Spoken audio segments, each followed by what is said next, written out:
it's about the shape of the brush. Okay, so a square is obviously going to give you a flat, wide drag, okay, a mark that you make on the page.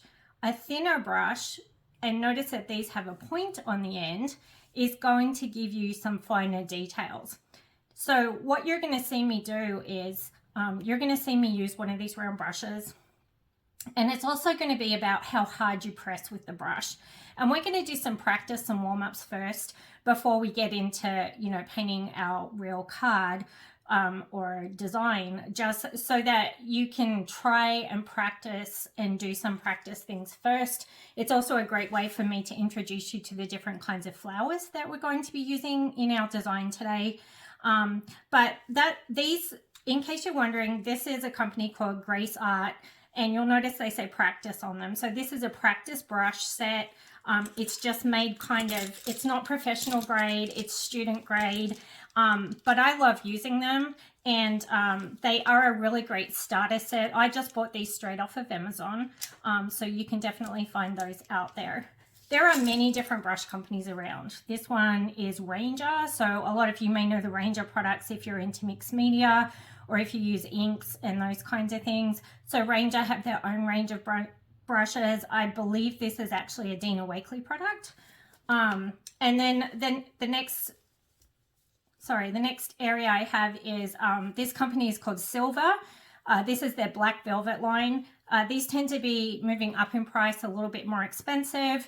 I know that Mary Beth Shaw uses these, and she's also a rep for this company. That's how I got turned on to them, because I follow her online, and I really like their brushes a lot. I am not good at taking care of my brushes, and we'll talk about that in just a second.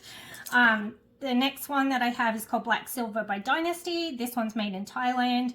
So you'll find that there's brushes that come from all over the world. The other thing I want to tell you about is what not to do with brushes. So brushes have an anatomy to them. So this metal part right here is called the ferrule. And with the ferrule, what you don't want to do is leave the brushes sitting in water or sitting down for long periods of time, because that'll bend the bristles as well. But if you let the brush sit in water above the ferrule line, what's going to happen is the water's going to slowly sink down into even underneath the band where it's compressed to hold this metal ferrule and the bristles onto the handle. And what will happen over time is this. It will basically unstick itself, and then you'll basically have a broken brush. Now you can glue it back together, but one thing I will say is it never feels the same ever again. And it's workable, but then this really becomes a practice brush for me and not a proper brush. So this brand is called Royal and Langnickel. You can get them at Walmart. They're pretty cheap. They come in a plastic version, but also in a wood version, again with their ferrule.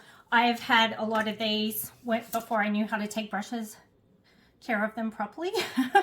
I did leave these soaking in water, and so most of the ferrules have come off, and I've had to re-glue them with super glue, or E6000 is another one that's a really great glue over time. So then one day, about 10 years ago, I decided to do a proper watercolor class, and our local university, which is Washburn University, has a professor, and his name is Yi Wang, and he's the most incredible artist. He paints the most magical paintings, but he taught us a watercolor class at our local art guild, and I took a class with him.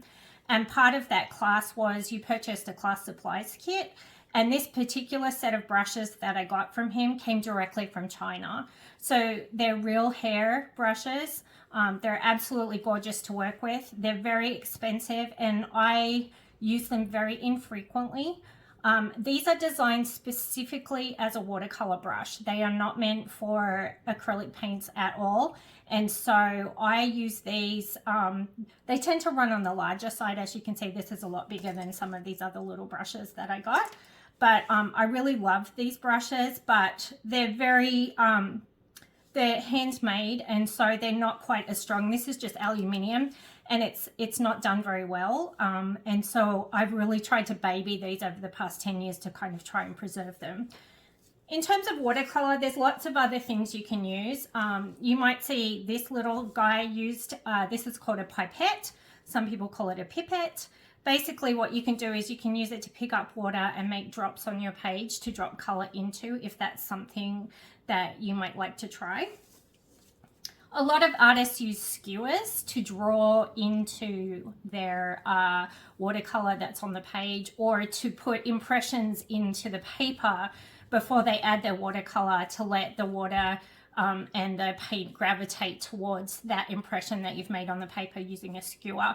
And obviously there's two ends to a skewer, so you could try either end and see how you like with that. I have seen a lot of people use this end of the skewer, the blunt end of the skewer, to dip into paint and make circles with onto the page also. Then you can use a series of hand carved tools. This hand carved tool was made by my friend Julie Bishop from Julie Bishop Art. She's out of Canada in a place called Chilliwack. And Julie hand carved, she had some bamboo, and she hand carved these pens for us.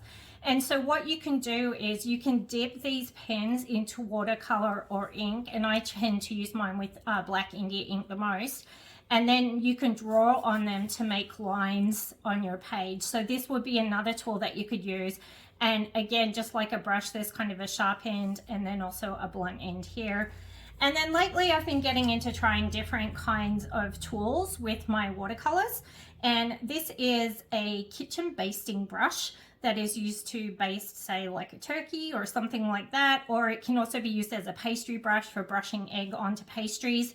And this makes some really fun marks, and I thought you guys might like to see an example of the kind of marks that these will make. And so I did a couple of practice pieces where you can see some marks. So these marks here are done with this particular brush, and you can tell where I've dipped it into the watercolor, and then I've started here. And so it starts out darker, and if you hold it flatter, it'll come out fatter on the paper. And then the higher you lift, the skinnier it gets. And so that kind of gives you an idea of some of the different kinds of marks. Here I swirled it in a circle, and here I was just playing, like kind of just wiping it very lightly against the paper in swerves and curls just to see what it would do. And so your mission, should you choose to accept it, and ideally if you're going to do this project you're going to have to, is choose a brush that you're going to work with today. And I'm probably going to choose a middle range round brush, so I'm probably going to go between either a 4 or maybe a 6 today. And I may choose to use both for a little bit of variation in size. So I would recommend, in terms of brushes to use for this project, go and find something that either you're comfortable with, or take a look at the size of the paper that you're going to be working on today. And if I was using a piece of paper that is this size, I definitely would not want to use a brush this big, because I'm going to get about 6 marks on that. And then I'll be done because there won't be any more room. So definitely choose your brush according to not only the size of paper that you're going to be using, but the size of the marks that you're going to be using. And we'll talk more about that as we get into our practice pieces. And that is Brushes 101.